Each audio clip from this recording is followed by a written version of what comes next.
Saya pernah bermimpi, Tuhan itu duduk di tatanya, ada meja di depannya. Nah, ada malaikat di sampingnya yang membukakan sebuah kitab. Nah, jadi saat itu kitab yang ada di meja ini ada 6. 3 yang terbuka, 3 yang tertutup.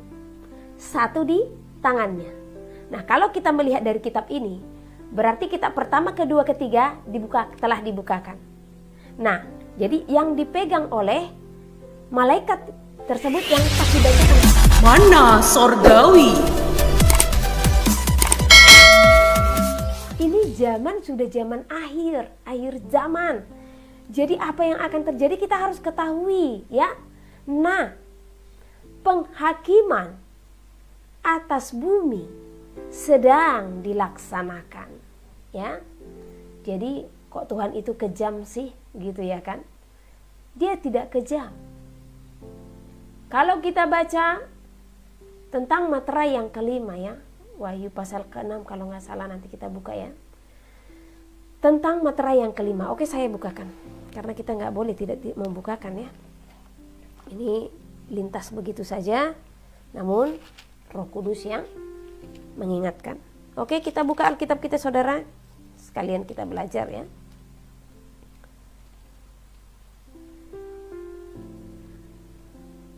Wahyu pasal yang ke-6.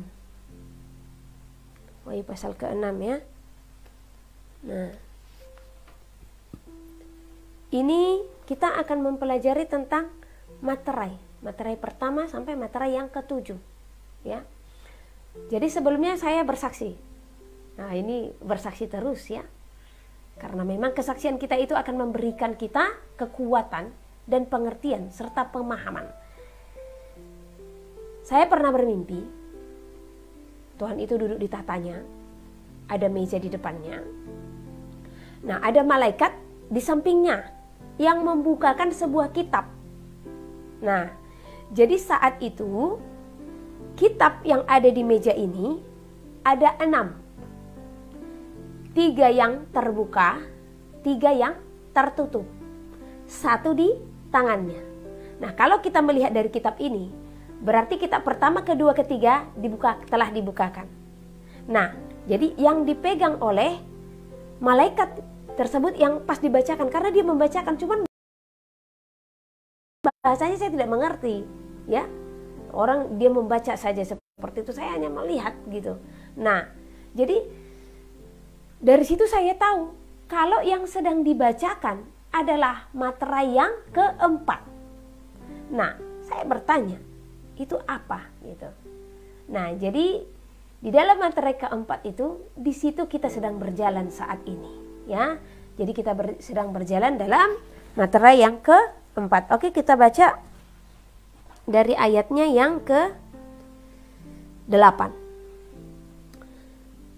Dan aku melihat sesungguhnya ada seekor kuda hijau kuning dan orang yang menungganginya bernama Maut, dan kerajaan maut mengikutinya.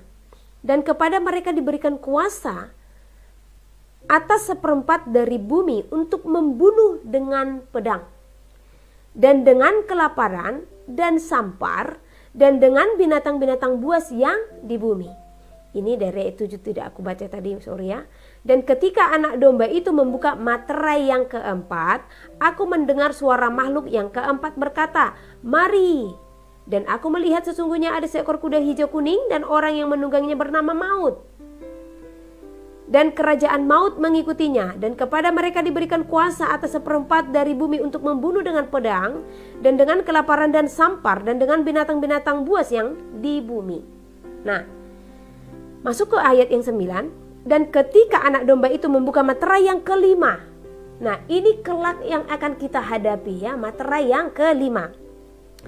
Aku melihat di bawah mezbah jiwa-jiwa mereka yang telah dibunuh oleh karena firman Elohim dan oleh karena kesaksian yang mereka miliki. Dan mereka berseru dengan suara nyaring, katanya, "Berapa lama lagi? Berapa lamakah lagi, ya penguasa yang kudus dan benar, engkau tidak menghakimi dan tidak membalaskan darah kami kepada mereka yang diam di bumi?" Dan kepada mereka masing-masing diberikan sehelai jubah putih. Dan kepada mereka dikatakan bahwa mereka harus beristirahat sedikit waktu lagi hingga genap jumlah kawan-kawan pelayan dan saudara-saudara mereka yang akan dibunuh sama seperti mereka. Luar biasa ya. Kalau kita membaca ini, di sini akan berjalan penghakiman atas bumi ya, pencobaan-pencobaan yang akan datang melanda bumi. Kelaparan, sampar ya, banyak segala macam. Itu di materai yang keempat. Jadi kita sedang berjalan di dalamnya. Nah, jadi di materai kelima lebih besar lagi, lebih parah lagi. Dan ini belum kedatangan daripada Tuhan, ya. Supaya kita jangan dininabobokan dengan pemberitaan-pemberitaan yang katanya yang penting puji sembah Tuhan, persiapkan hatimu karena kita tidak akan mengalami penganiayaan sebelum Tuhan datang. Banyak pengajaran seperti itu. Karena saya pernah bertanya kepada Tuhan, apa benar iya Tuhan, sebelum kedatanganmu dunia ini aman-aman aja, kami hanya yang penting mempersiapkan diri hidup kudus? Ternyata tidak. Kita harus bumi ya, kita tidak tahu apakah di masanya kita atau di masa yang akan datang, kita tidak tahu, tapi ini sudah berjalan ya.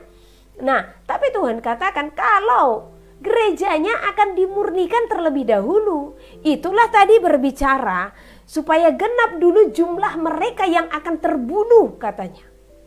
Oleh karena kesaksian. Ya.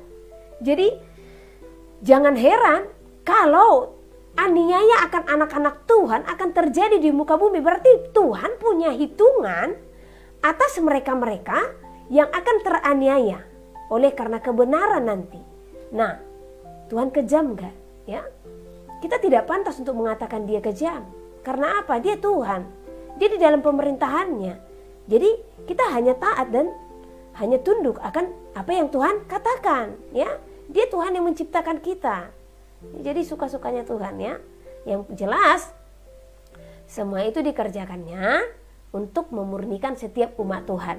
Jadi kita harus masuk dulu ke masa pemurnian dan penyucian. Kita harus baca di Matius pasal yang ke-24 ya. Deru perang akan terjadi di mana-mana dan siksa berat akan terjadi bahkan yang belum pernah terjadi di muka bumi. Berarti sebelum kedatangan Tuhan, mari kita buka ya, nggak bisa asal lewat saja. Roh Kudus menegurku, saudara. Haleluya, thank you Lord. Nah, kita buka Matius pasal yang ke-24.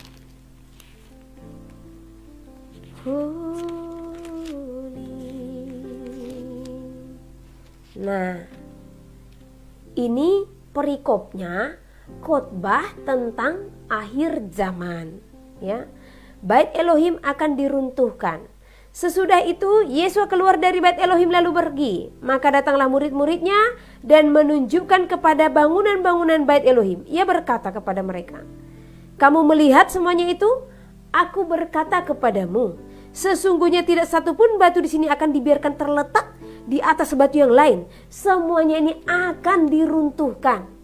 Nah, baru berikutnya kalau saudara melihat di sini perikopnya apa? Permulaan penderitaan.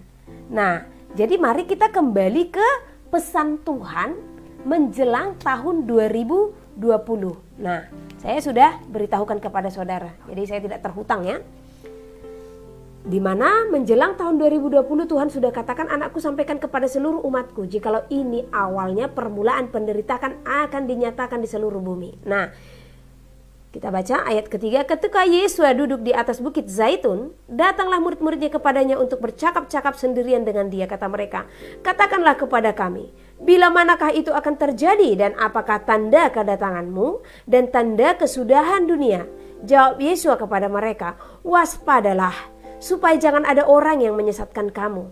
Sebab banyak orang akan datang dengan memakai namaku dan berkata, akulah Mesias. Dan mereka akan menyesatkan banyak orang. Kamu akan mendengar deru perang atau kabar-kabar tentang perang. Namun berawas-awaslah. Jangan kamu gelisah. Jadi ini ada deru perang ya. Jangan kamu gelisah. Sebab semuanya itu harus terjadi. tetapi itu belum kesudahannya. Jadi deru perang belum kesudahannya, saudara. Ya, ini masih permulaan. Sebab bangsa akan bangkit melawan bangsa, dan kerajaan melawan kerajaan. Akan ada kelaparan dan gempa bumi di berbagai tempat. Sejalan kan dengan materai yang keempat? Akan tetapi semuanya itu barulah permulaan penderitaan menjelang zaman baru. Zaman baru itu apa, saudara? Kita harus paham zaman baru yang Tuhan maksud itu di mana, ya? Nah, di sini dikatakan di ayat yang ke-9, menjelang zaman baru nanti, itu di saat dunia ini sudah benar-benar dikuasai di dalam satu peraturan, di dalam satu penyembahan, ya. Karena kita akan masuk ke zaman itu. Kita akan masuk ke zaman era yang baru, ya. Tatanan yang baru, pemerintahan yang baru. Itulah yang disebut dengan zaman yang baru. Jadi sebelum semuanya itu tiba, itu berhubungan dengan tanda chip nantinya, ya. Karena setelah ditanda chip itulah nanti zaman baru dimulai, ya. Nah, pada waktu itu kamu akan diserahkan supaya disiksa. Dan kamu akan dibunuh dan akan dibenci semua bangsa oleh karena namaku. Tadi dikatakan di Wahyu itu kalau sampai genap jumlah mereka yang akan dibunuh, sampai genap jumlah saudaramu yang akan dibunuh oleh karena kesaksiannya, ya kan? Nah, di sini dikatakan pada waktu itu kamu akan diserahkan supaya disiksa dan kamu akan dibunuh dan akan dibenci semua bangsa oleh karena namaku. Nah, pertanyaannya, apakah ini sesudah kedatangan Tuhan atau sebelum? Jadi kalau selama ini saudara berpikir ini setelah kedatangan Tuhan, itu pemahaman yang salah. Karena jelas-jelas tertulis di dalam Matius, kitab Injil, ya. Jadi berarti di sini kita harus belajar jangan hanya telan bulat-bulat ya. Apa yang dikatakan oleh gembala atau domba yang Tuhan percayakan di zaman ini, ya. Tetapi baca Alkitab saudara supaya banyak pengertian dan pengetahuan. Karena telah banyak gembala-gembala yang berjalan atas karena doktrin organisasi masing-masing. Namun bagi kita yang menjadi gereja Tuhan, yang menjadi bait suci yang kudus, harus benar-benar memahami tentang pemberitaan-pemberitaan yang telah dibukakan bagi kita di dalam firman Tuhan, ya. Dan banyak orang akan murtad dan mereka akan saling menyerahkan dan saling membenci. Banyak orang yang akan murtad, artinya apa? Banyak nanti anak-anak Tuhan, bahkan banyak nanti Kristen itu sendiri yang tadinya mereka percaya sepenuhnya, tetapi karena peraturan-peraturan segala sesuatu nanti yang akan diberlakukan, nah ini mulai menyimpang. Karena mulai nanti mereka tidak mengenali, hikmat itu mulai hilang daripada mereka, ya. Karena Tuhan mau supaya kita tetap mendapatkan hikmat akan apa yang harus kita peroleh di zaman ini, ya. Nah, dan bahkan di sini dikatakan akan menyerahkan saudara mereka, ya. Akan banyak nanti kalau ada yang menolak. Bahkan yang di dalam Tuhan ini sendiri yang menerima, yang mengatakan, "Oh, mereka ada di sana, mereka bersembunyi di sana." Ah, ini yang dikatakan menyerahkan itu, ya. Banyak nabi palsu akan muncul dan menyesatkan banyak orang. Nabi palsu itu seperti apa nanti? Ya. Yang jelas saya ingatkan saudara di sini. Nabi palsu yang dikatakan yang tidak sesuai dengan konteks firman Tuhan ini. Yang menyesatkan saudara dengan pemahaman-pemahaman dunia. Ya. Yang menyesatkan saudara supaya saudara dengan cepat menerima segala sesuatu.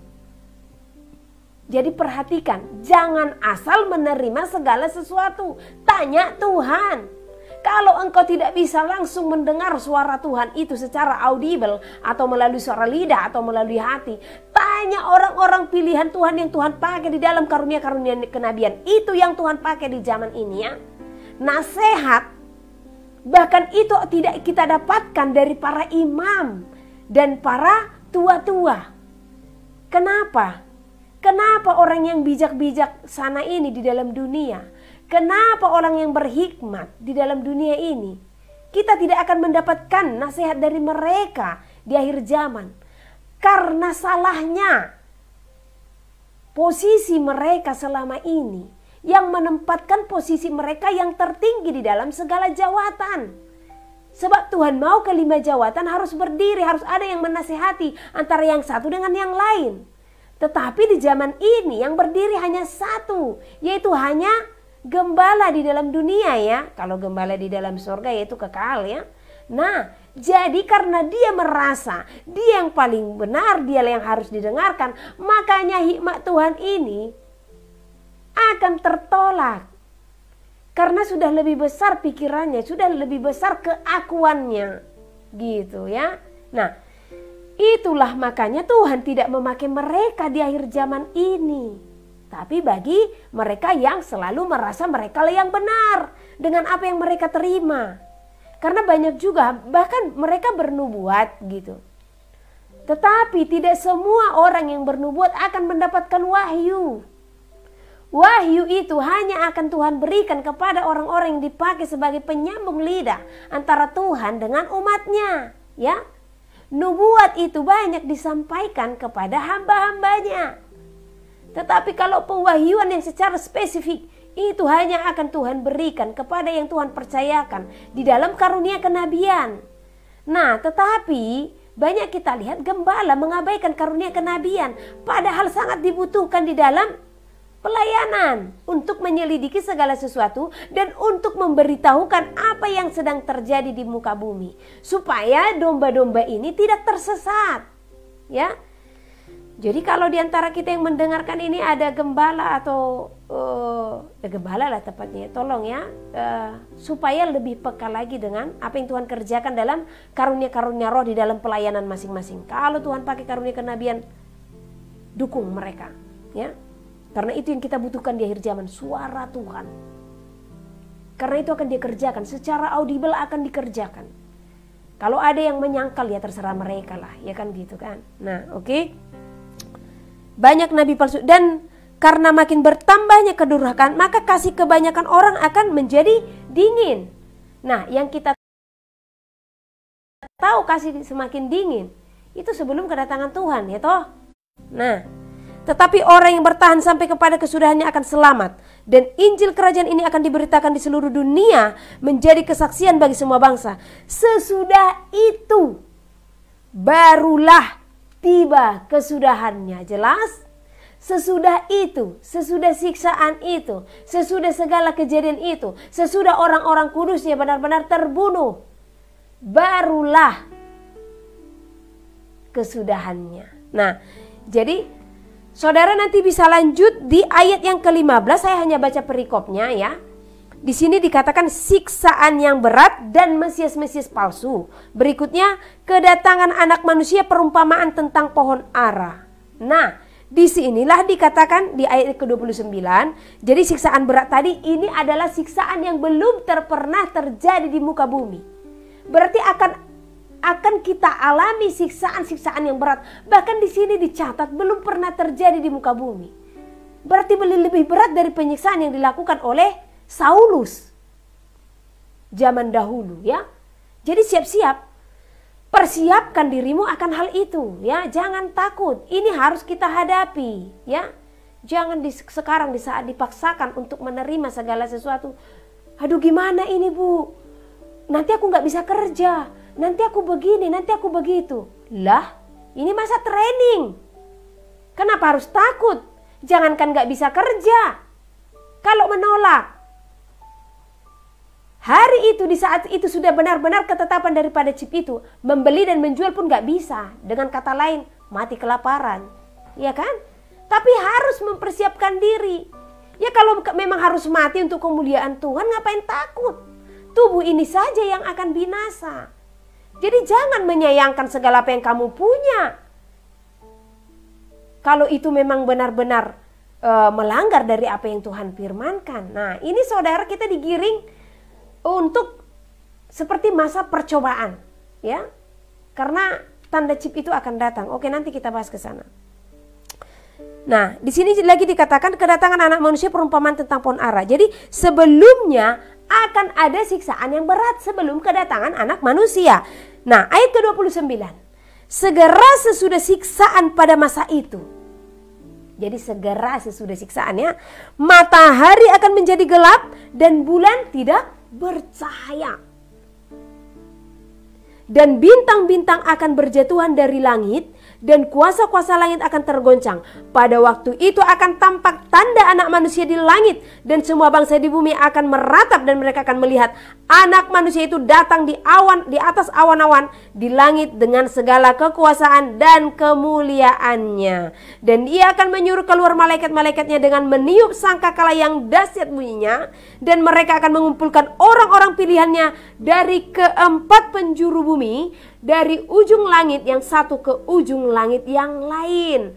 Tariklah pelajaran dari perumpamaan tentang pohon ara. Apabila ranting-rantingnya melembut dan mulai bertunas, kamu tahu bahwa musim panas sudah dekat. Demikianlah juga jika kamu melihat semuanya ini, ketahuilah bahwa waktunya sudah dekat, sudah di ambang pintu.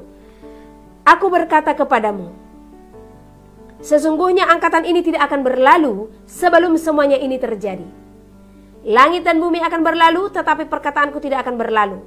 Tetapi tentang hari dan saat itu tidak seorang pun yang tahu. Malaikat-malaikat di sorga tidak, dan anak pun tidak, hanya Bapa sendiri. Ya. Jadi kita bisa menyimpulkan jikalau kedatangan Tuhan tiba setelah apa? Setelah siksaan berat melanda bumi. Ya. Jadi persiapkan dirimu. Sudah banyak kita yang terlalu lama hanya menerima khotbah-khotbah kemakmuran dengan apa? Yang penting kita persiapkan hidup kita. Kita mengasihi, kita memberi, kita melakukan apa yang baik. Karena Tuhan tidak akan membiarkan kita jatuh ke dalam penganiayaan. Kita tidak akan mengalami penganiaya berat itu sebelum Tuhan datang. Jadi itu akan terjadi, aniaya dan siksa berat itu akan terjadi setelah Tuhan datang. No, ini jelas dicatat di dalam Matius 24. Ya. Kalau kedatangan Tuhan itu tiba setelah masa aniaya tiba di dalam bumi. Dan ini kalau kita baca, ya, kita bisa buka di Zakaria.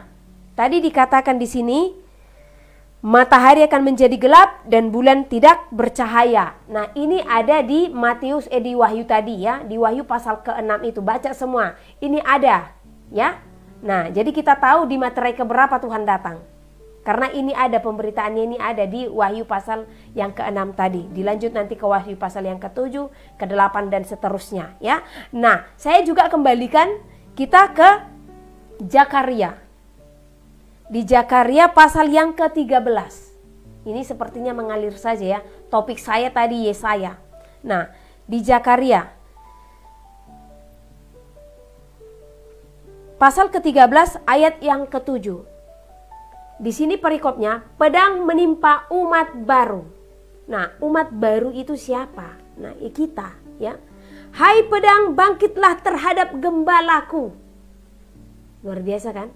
Hai pedang, bangkitlah terhadap gembalaku. Di sini siapa gembala Tuhan? Domba-domba yang dipercayakan untuk menggembalakan umatnya, yaitu orang-orang kudusnya, ya. Terhadap orang yang paling karib kepadaku, siapa? Para nabinya. Haleluya. Apa yang akan terjadi dengan mereka? Ini seru ini, ya. Nah, demikianlah firman Tuhan semesta alam. Bunuhlah gembala sehingga domba-domba tercerai-berai, ya. Bunuhlah. Jadi sebenarnya kalau kita dengar, ngeri banget bahasanya. Karena memang orang-orang kudus nanti akan dibawa. Akan banyak nanti hamba-hamba Tuhan. Sebelum masa aniaya itu pun akan banyak hamba-hamba Tuhan yang akan Tuhan bawa pulang.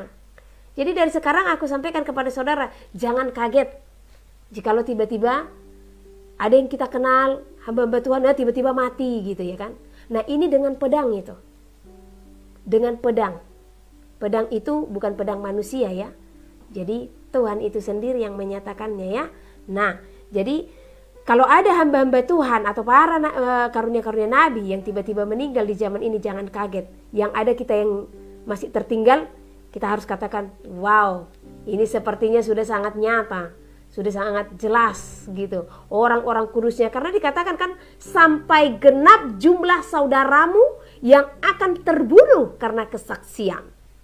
Nah, jadi di sini katakan, bunuhlah gembala sehingga domba-domba tercerai-berai.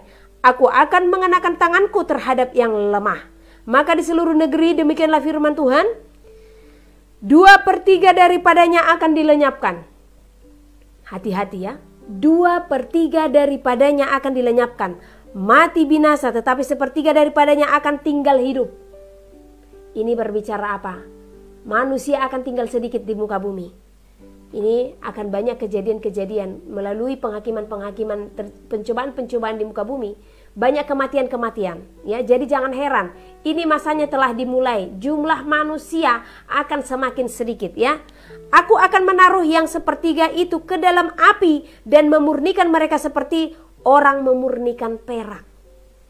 Aku akan menguji mereka seperti orang menguji emas. Mereka akan memanggil namaku dan aku akan menjawab mereka. Aku akan berkata, mereka adalah umatku, dan mereka akan menjawab, Tuhan adalah Elohimku, ya. Jadi ini di masa pemurnian, di masa segala sesuatunya aniaya itu sebenarnya masa pemurnian, ya. Jadi jangan heran, jangan kaget. Kalaupun terjadi dan kita alami apa yang sedang terjadi sekarang dan apa yang akan datang, itu adalah pemurnian, ya. Itu penyucian. Jadi tidak usah takut untuk menghadapi itu. Intinya kita harus tetap tahu kalau memang kita harus mati di dalam kebenaran, maka kehidupan kekal akan menjadi bagian kita. Nah, di sini juga nanti saudara bisa baca Jefanya pasal yang pertama, ya. Nah, ini juga tentang pemurnian. Pasal yang pertama ini judulnya penghukuman pada hari Tuhan. Karena terlalu panjang kita baca, nanti saudara baca di rumah. Apa yang saya sampaikan itu saudara pelajari ulang. Dari Wahyu pasal ke-16, ke Matius pasal yang ke-12, ke Zakaria pasal ke-13, ke Jefanya pasal yang pertama. Nah, yang sebenarnya tadi Tuhan bukakan Yesaya pasal yang ke-24, ya. Yesaya pasal yang ke-24. Ini sudah panjang, tetapi saya akan kembalikan lagi tentang bagaimana tentang sampar ini, ya. Ini topik kita. Jadi tadi kita mengalami ini semua sebelumnya Tuhan telah terlebih dahulu membukakan melalui nubuatan-nubuatan, ya. Jadi Tuhan telah bukakan. Makanya saya sendiri tidak heran di saat sampar ini sampai ke seluruh bumi, banyak orang yang meninggal. Tidak heran lagi kalau sedih, tetap sedih. Tapi memang sudah diberitahukan, berarti harus terjadi di muka bumi. Kenapa harus terjadi? Karena firman harus tergenapi. Masa pencobaan di muka bumi harus terjadi. Karena kalau masa pencobaan tidak terjadi, tidak selesailah penggenapan daripada kitab Wahyu. Tidak selesailah bumi ini, sementara bumi ini harus selesai.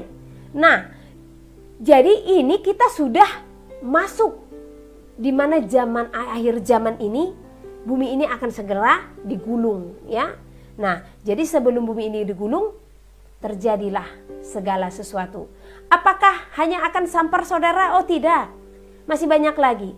Tapi saya beritahukan kepada saudara, penggenapan firman Tuhan harus terjadi.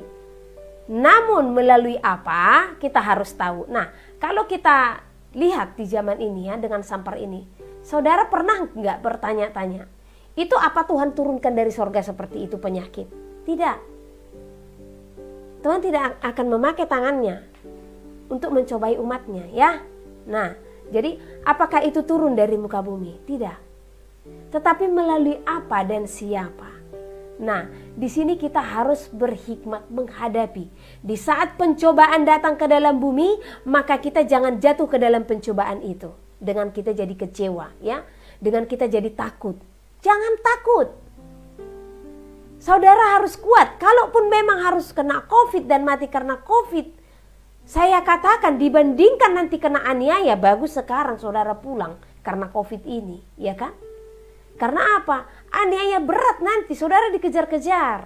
Nah, di saat ini terjadi, ini melalui apa? Tuhan pernah bukakan kepada saya supaya saudara berhikmat, ya. Nah, saya pernah tanyakan bagaimanakah sampar ini atau virus ini bisa berjalan. Nah, ini sebenarnya buatan tangan manusia. Ya. Tetapi siapa? Kita tidak tahu siapa. Yang jelas ini semua terjadi oleh karena pemikiran-pemikiran daripada mereka-mereka yang jauh lebih tinggi yang hendak menguasai bumi. Ya. Jadi hati-hati, jangan jatuh ke dalam pencobaan. Makanya pernah saya sampaikan, ini kita masuk ke dalam masa pencobaan, tetapi jangan mau menjadi bahan percobaan. Nah, pernah nggak saudara berpikir, kenapa virus itu begitu gampang diberikan nama? COVID-19, varian Delta plus apalagi. Nah, kenapa nama-namanya itu bisa dengan gampangnya disebutkan? Ya. Ada apa? Nah, yang ada penanggulangannya yang dicari. Sumbernya yang kita dengar di dalam pemberitaan, ada nggak penyelidikan tentang sumber-sumbernya ini dari mana saja? Yang ada kita dengar hanya pemberitaan tentang penanggulangannya melalui segala sesuatu. Ya, saudara sudah bisalah menyebutkan di dalam hati, iya kan? Nah, yang menjadi pertanyaan sekarang. Jadi kita sudah tahu nih ya. Dan saya pernah tanya kepada Tuhan, Tuhan bagaimana cara virus ini disampaikan ke seluruh bumi? Sangat banyak caranya, sangat banyak. Tetapi terlebih melalui udara. Jadi saudara hati-hati, ya. Nah, makanya berhikmat. Memang akan banyak yang disemprotkan melalui udara. Itu sesuai dengan apa yang Tuhan sampaikan. Saya tidak melihat, saya tidak tahu, tetapi Tuhan katakan demikian. Ya, begitulah karena Tuhan yang melihat ya. Nah, berikutnya penanganan kita. Apakah tepat kita memakai masker? Tepat. Dan Tuhan juga menyampaikan itu tepat. Karena dia dari udara, maka itu kita hirup. Jadi supaya kita tidak menghirup, kita harus benar-benar steril. Dan memang benar, ya, kita harus steril, ya. Nah, jadi di saat kita keluar rumah, ada baiknya kita memang menutup hidung kita. Karena itu sedang berjalan, ya. Nah, jadi tidak salah juga kalau kita tetap memakai masker. Ini harus berhikmat, ya. Nah, sekarang tentang penanganan dan tentang penerapan yang sedang terjadi.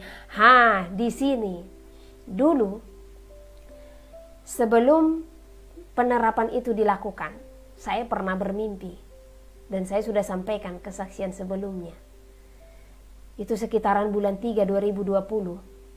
Saya dikejar-kejar oleh orang-orang yang berpakaian tentara dan orang-orang yang berpakaian baju medis. Ini belum ada berbicara tentang segala sesuatu ya. Belum berbicara tentang suntikan ya. Nah, jadi saat itu saya berlari. Saya lari dan saya tidak mau gitu. Saya katakan, saya tidak mau, saya lari. Tapi saya tahu saya mau disuntik gitu. Tapi saya lari. Nah, waktu saya terbangun saya bingung apa sih itu gitu ya kan. Nah, dan saya tidak tahu apa hubungannya dengan COVID-19. Karena memang, coba saudara kembalikan. Bulan 3 2020 belum ada disinggung masalah penerapan itu ya kan. Nah, akhirnya di saat mulai dicanangkan akan dilaksanakan, banyak yang bertanya. Dan banyak yang menghubung-hubungkan itu ke chip 66. Saya bilang, oh enggak, itu belum lah gitu. Karena enggak mungkin kan gitu. Dan lagian masa sih melalui cairan, enggak mungkin. Jadi saya masih menghalalkan segala sesuatu gitu. Anak kecil aja dulu kita kan dikasih imun gitu kan. Nah ya bisa saja ini terjadi. Jadi saya masih memakai logika. Tapi satu waktu, itu karena saya tidak bertanya kepada Tuhan ya. Nah makanya perlu saudara bertanya kepada Tuhan. Seperti yang saya bilang, kalau saudara tidak mendengarkan suaranya, tanya kepada orang-orang yang memang Tuhan pakai langsung mendengar suaranya ya. Nah, saya berdoa, saya diingatkan akan hal itu. Nah, terus tiba-tiba saya sadar. Nah, ini saya diingatkan ya, jadi saya nggak bertanya langsung. Waktu saya diingatkan tentang hal itu, akhirnya saya memberanikan diri untuk bertanya, Tuhan apa sebenarnya itu gitu. Nah, Tuhan hanya katakan, Anakku, sampaikanlah kepada seluruh umatku, jikalau itu tidaklah baik bagi bait suci. Hanya itu saja. Terus saya bilang, Tuhan, apa kaitannya dengan chip 666? Apakah ada? Tetapi Tuhan katakan, kalau itu untuk saat ini belum. Ya. Nah, namun kan kita tidak tahu di berikutnya. Karena akan ada berapa tahap yang akan kita lalui. Ya. Nah, dan saya tidak katakan apakah di tahap berikutnya itu pasti atau tidak, saya tidak tahu. Bagaimana nanti penerapan tanda chip 66 ini, nanti Tuhan akan bukakan bagi kita dengan hikmat yang akan Tuhan berikan. Yang jelas, yang Tuhan sampaikan, karena memang banyak saudara yang bertanya ya. Nah, dan itu memang saya tutup selama beberapa bulan. Bahkan saya merasa tertampar dengan postingan kawan-kawan yang mereka dengan lantang dan berani memberitakan sementara saya bersembunyi di balik selimut, ya kan. Nah, jadi saya menjadi seorang pengecut hari itu.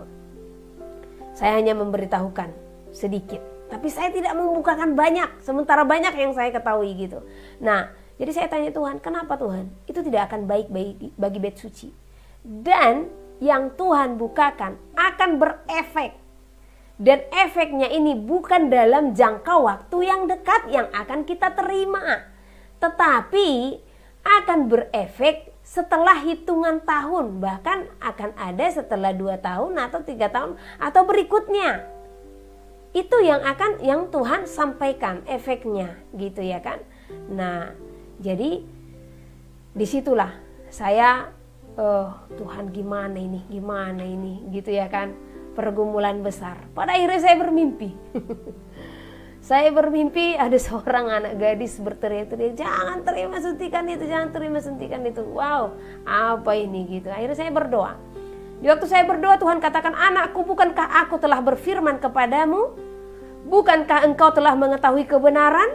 Sampaikanlah. Engkau mengetahui kebenaran itu, sampaikanlah kepada mereka. Sebab inilah ujian daripada mereka. Sebab akan tiba saatnya tanda bilangan itu akan datang ke dalam dunia, kata Tuhan. Nah, jadi artinya di situ apa? Ini kita digiring, dibawa untuk ujian. Jadi di sini saudara seperti di training untuk menghadapi masa yang akan datang. Tuhan melihat di sini, ini saja kamu sudah takut gitu. Terlebih nanti ke depannya. Hanya masih dilarang ke sana kemari kamu sudah takut gitu. Nah, bagaimana nanti ke depan? Bukan hanya dilarang ke sana kemari, membeli dan menjual akan dilarang, ya. Yang ada kita akan dikejar, bahkan yang ada kita harus lari dan bersembunyi.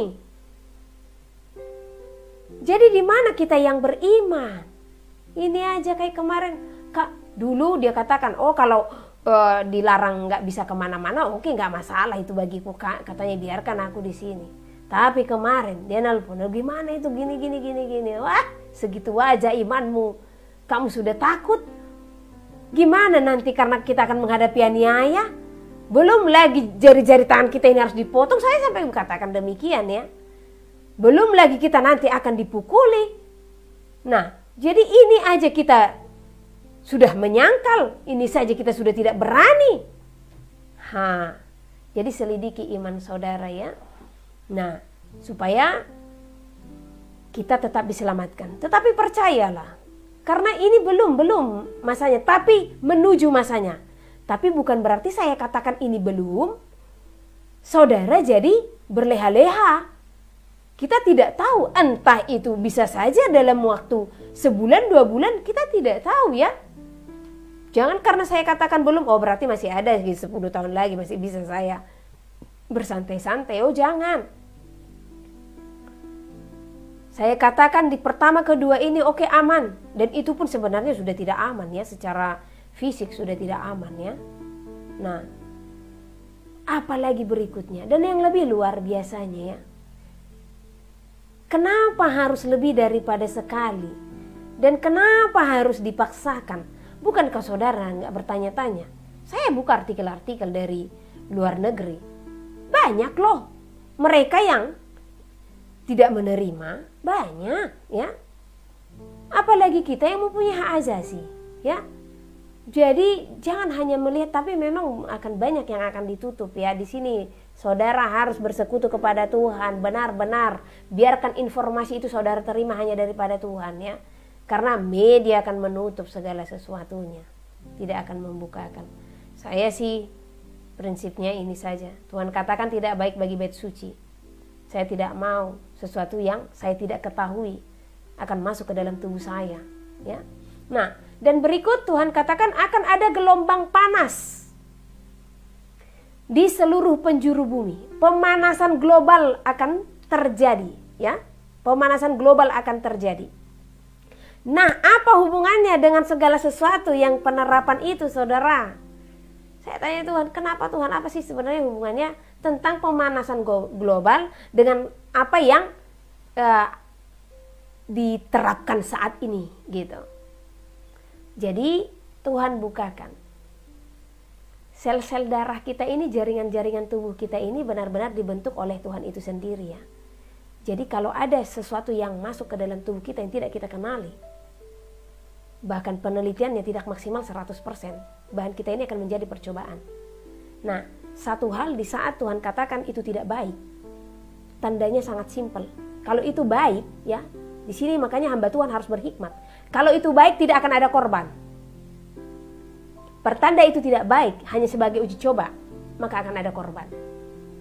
Jadi saya berani perkatakan di sini ya. Nah, di saat Tuhan katakan itu tidak baik, saat itu saya bilang, oh berarti kalau itu tidak baik nanti akan ada efek.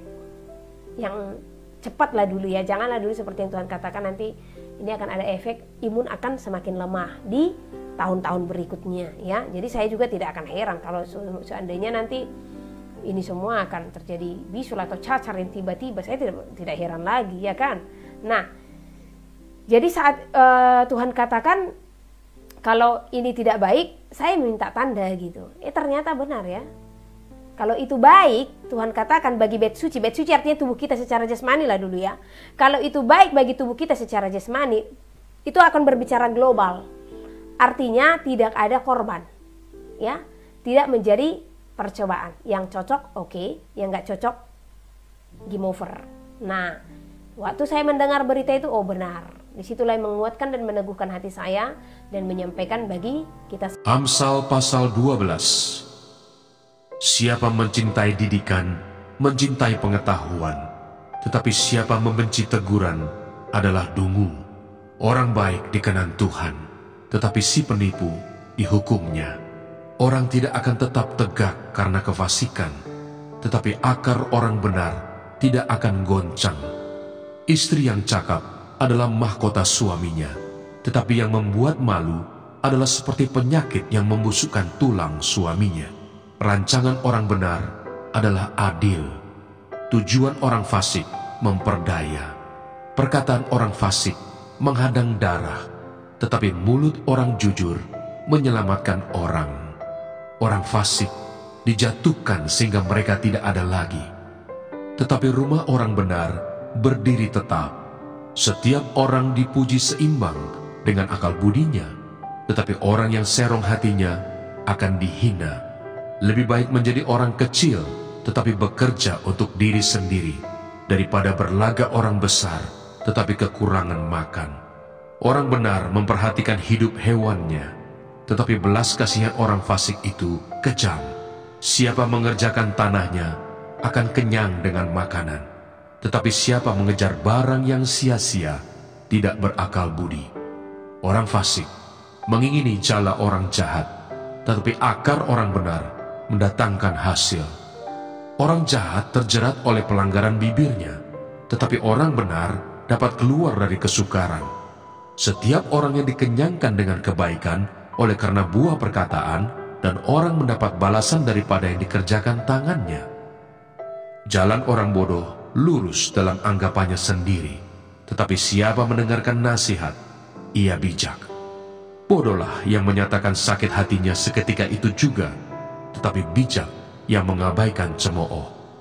Siapa mengatakan kebenaran, menyatakan apa yang adil, tetapi saksi dusta menyatakan tipu daya. Ada orang yang lancang mulutnya seperti tikaman pedang, tetapi lidah orang bijak mendatangkan kesembuhan. Bibir yang mengatakan kebenaran tetap untuk selama-lamanya, tetapi lidah dusta hanya untuk sekejap mata. Tipu daya ada di dalam hati orang yang merencanakan kejahatan, tetapi orang yang menasihatkan kesejahteraan mendapat sukacita. Orang benar tidak akan ditimpa oleh bencana apapun, tetapi orang fasik akan senantiasa celaka. Orang yang dusta bibirnya adalah kekejian bagi Tuhan, tetapi orang yang berlaku setia dikenannya.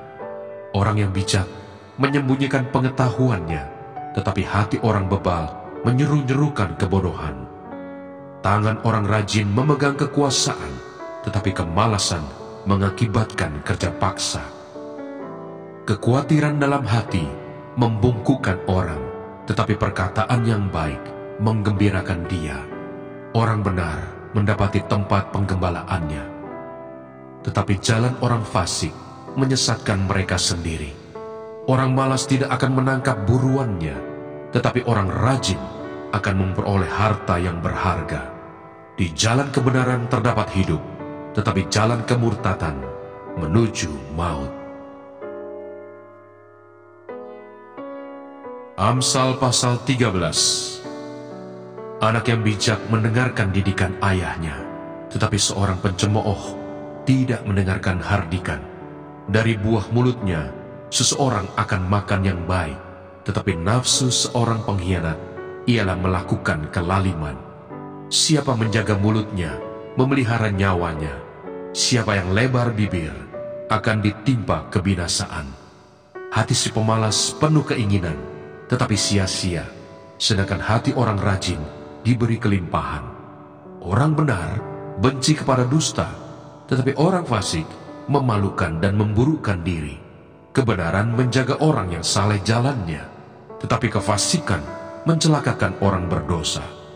Ada orang yang berlagak kaya, tetapi tidak mempunyai apa-apa. Ada pula yang berpura-pura miskin, tetapi hartanya banyak. Kekayaan adalah tebusan nyawa seseorang, tetapi orang miskin tidak akan mendengar ancaman. Terang orang benar bercahaya gemilang, sedangkan pelita orang fasik padam. Keangkuhan hanya menimbulkan pertengkaran, tetapi mereka yang mendengarkan nasihat mempunyai hikmat. Harta yang cepat diperoleh akan berkurang, tetapi siapa mengumpulkan sedikit demi sedikit menjadi kaya. Harapan yang tertunda menyedihkan hati, tetapi keinginan yang terpenuhi adalah pohon kehidupan. Siapa meremehkan firman, ia akan menanggung akibatnya, tetapi siapa taat kepada perintah akan menerima balasan. Ajaran orang bijak adalah sumber kehidupan, sehingga orang terhindar dari jerat-jerat maut. Akal budi yang baik mendatangkan karunia, tetapi jalan pengkhianat-pengkhianat mencelakakan mereka. Orang cerdik bertindak dengan pengetahuan, tetapi orang bebal membeberkan kebodohan. Utusan orang fasik menjerumuskan orang ke dalam celaka, tetapi duta yang setia mendatangkan kesembuhan. Kemiskinan dan cemooh menimpa orang yang mengabaikan didikan, tetapi siapa mengindahkan teguran, ia dihormati. Keinginan yang terlaksana menyenangkan hati, menghindari kejahatan adalah kekejian bagi orang bebal. Siapa bergaul dengan orang bijak menjadi bijak, tetapi siapa berteman dengan orang bebal menjadi malang. Orang berdosa dikejar oleh malapetaka, tetapi ia membalas orang benar dengan kebahagiaan. Orang baik meninggalkan warisan bagi anak cucunya, tetapi kekayaan orang berdosa disimpan bagi orang benar.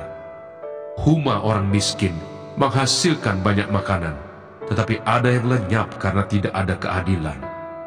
Siapa tidak menggunakan tongkat, benci kepada anaknya, tetapi siapa mengasihi anaknya, menghajar dia pada waktunya. Orang benar makan sekenyang-kenyangnya, tetapi perut orang fasik menderita kekurangan. Amsal pasal 14. Perempuan yang bijak mendirikan rumahnya, tetapi yang bodoh meruntuhkannya dengan tangannya sendiri. Siapa berjalan dengan jujur, takut akan Tuhan, tetapi orang yang sesat jalannya menghina dia. Di dalam mulut orang bodoh ada rotan untuk punggungnya, tetapi orang bijak dipelihara oleh bibirnya. Kalau tidak ada lembu, juga tidak ada gandum, tetapi dengan kekuatan sapi, banyaklah hasil.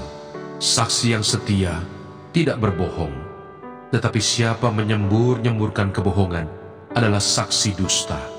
Si pencemooh mencari hikmat, tetapi sia-sia. Sedangkan bagi orang berpengertian, pengetahuan mudah diperoleh. Jauhilah orang bebal, karena pengetahuan tidak kau dapati dari bibirnya. Mengerti jalannya sendiri adalah hikmat orang cerdik, tetapi orang bebal ditipu oleh kebodohannya. Orang bodoh mencemoohkan korban tebusan, tetapi orang jujur saling menunjukkan kebaikan. Hati mengenal kepedihannya sendiri, dan orang lain tidak dapat turut merasakan kesenangannya. Rumah orang fasik akan musnah, tetapi kemah orang jujur akan mekar.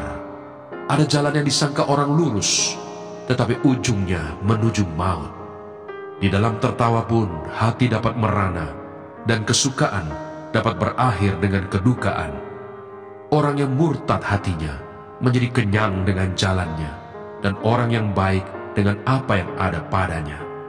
Orang yang tak berpengalaman percaya kepada setiap perkataan, tetapi orang yang bijak memperhatikan langkahnya. Orang bijak berhati-hati dan menjauhi kejahatan, tetapi orang bebal melampiaskan nafsunya dan merasa aman. Siapa lekas naik darah, berlaku bodoh, tetapi orang yang bijaksana bersabar.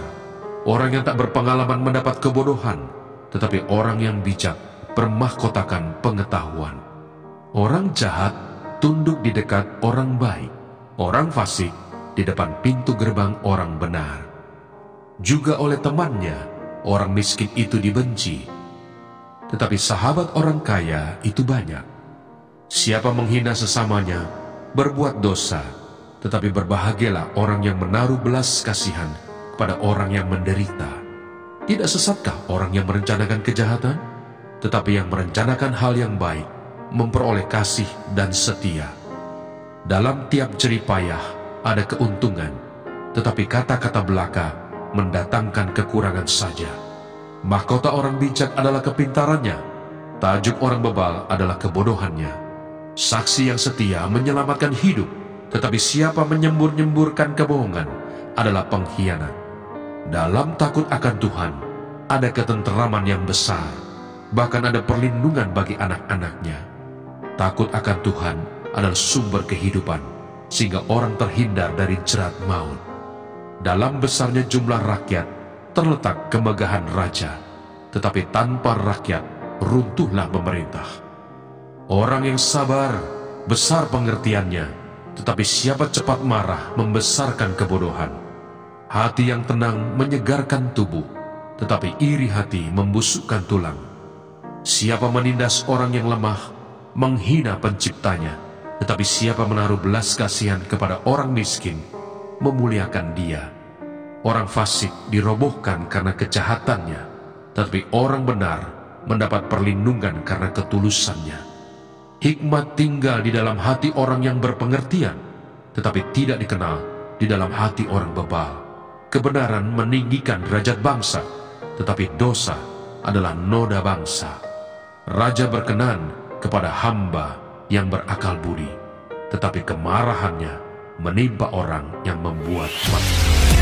Mana Sorgawi.